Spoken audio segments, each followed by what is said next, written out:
Okay, I know I joined the party late on this one, and just like with Ainsley going to her first party since arriving in West Texas, it's taken me 6 episodes before actually covering the show. However, I gave it a binge last night because I was hearing such good things about it, and I caught up just in time for today's episode. Following Cooper being released from hospital after he was attacked by Manny and Antonio, we saw him going to stay with Ariana where their relationship developed in a positive way. As well as that, we also saw the threat of the cartel still being present, and it looking like Ainsley could well be getting used as a pawn in their game as a way of getting Tommy and Monty to pay for the losses that they suffered. Plus, the final thing that we saw with Rebecca looking pleased after finding out that Cooper was Tommy's son, she may well have a plan that could get Ariana to finally sign the papers. So with that, let's dive into the video and break down all that there was to take away from the episode. Here is Landman, episode 7, Ending Explained. Just to let you know, this video will contain spoilers. The threat of the cartel has increased. During this episode, there was a large deal that was made between Monty and Danny Blanton, where he offered Monty the opportunity to drill more wells on the land that he was leasing from him. A deal which cost Monty $300 million. However, it was one which looked set to come with risks due to smugglers being around that land and also the cartel being on their radar. As well as that, within this episode, we saw that the cartel approached Tommy again and said that their boss wasn't going to allow them to drill on the land until they were repaid for the money that they lost when the plane and van exploded on the runway in episode 1, which had their product in. So this new deal is something that's only going to anger them even more. With Tommy responding with a threat to the cartel again in this episode, there was a moment where it seemed like Tommy was being followed. And the time that he was being followed, it was when he went to check up on his daughter and he found her being intimate with Ryder Sampson.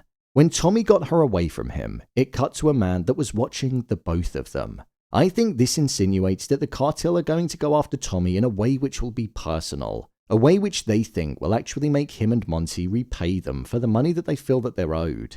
This personal way is going to be by getting their hands on his daughter and holding her hostage until they get what they want, and then if they don't, they'll kill her. I think this will definitely send a message and force Tommy to plead with Monty to give them what they want. So the threat level from the cartel has most definitely increased moving forward.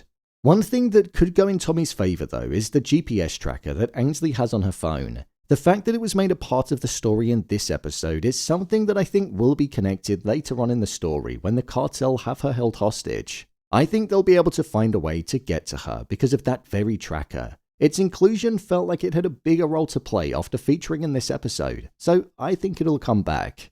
Is there even a point to Angela's story? I'm not gonna lie, there's one part of this show that it just feels like is a bit pointless, and that's the story with Angela.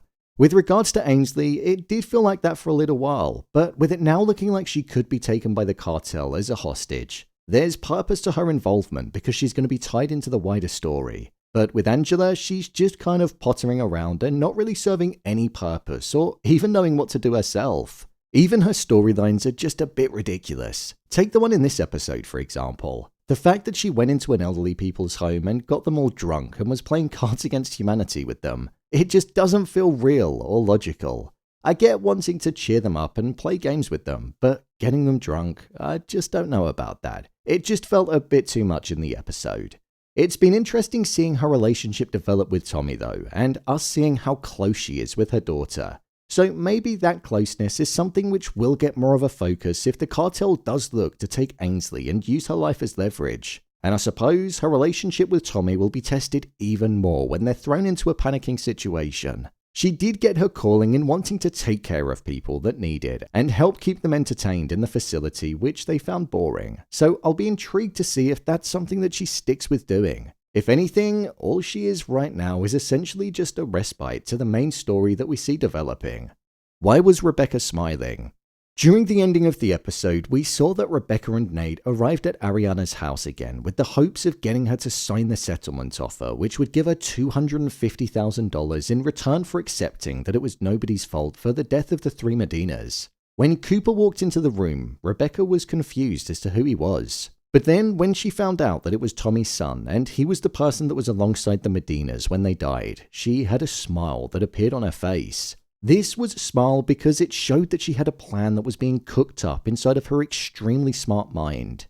We've seen the way that she works and how clinical she can be when getting people to sign the documents that are in front of her. I think she's going to use Tommy as a pawn and as leverage so that she can get Ariana to sign the document.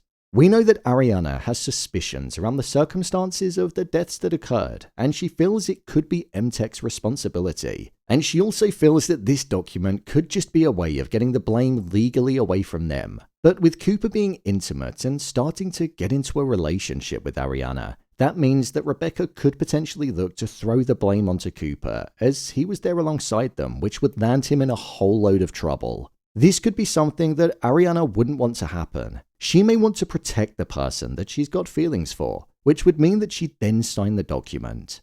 That, and also the fact that the other family members won't be getting their money until she signs the papers either, as it requires the signatures from Rebecca and Nate too. So Rebecca's plan is one that's definitely going to come into fruition in the coming episodes, as Ariana looks nowhere near ready to sign those papers. My review of the episode. I thought this was a good episode of the show. I don't think it was as solid as episode 5 and episode 6, as it felt like those ones had a lot of tension and action that was taking place in them. This one felt a little bit more slowed down and a bit more spread out, and we weren't on the oil rig as much. We got deeper looks into the characters and we got to see more character building, especially around Ariana, Ainsley, and Angela. Billy Bob Thornton is absolutely smashing his role as Tommy Norris. His personality traits, hardcore mentality, and fearless nature that he has is infectious when watching his character on screen. I enjoy watching him stand up against the cartel and witnessing those conversations that take place, because he knows the power that he holds and the position that he's in. I'd also say that we've seen emotional sides to the character, such as when he was driving back from the hospital after laying eyes on his beaten up son, and also when he realized that his daughter was no longer a child and was becoming an adult. There's great depth to the character for sure. This was definitely a slower episode when compared to the other ones that we've seen in the season, but I didn't mind that because it's pretty much all building towards the season finale now, which will be in the new year. I think once the cartel gets involved more, it will make the show feel a bit more exciting again, and the stakes will probably be at the highest point that we've ever seen them at. In terms of Taylor Sheridan's shows, this one is up there, to be honest. It's probably behind the Yellowstone universe that's been created. It's got great characters, it's set in an interesting area, in an industry that I didn't really know much about, and it's made me appreciate the risk that's involved with the jobs that these people do. The song choices in this show are also really well chosen too. They match what we watch so well in terms of the story, the mood, and also the setting of the show. This is a TV series that I'm really enjoying watching. I just can't believe it took me so long to realize that it was actually this good. I'll be covering the rest of the season, so be sure to subscribe to the channel so you can come back and watch more breakdowns. So, there you have it. Landman Episode 7, Ending Explained. What did you think of this episode? Let me know your thoughts in the comments. As always, thanks for tuning into the video and I'll see you in the next one.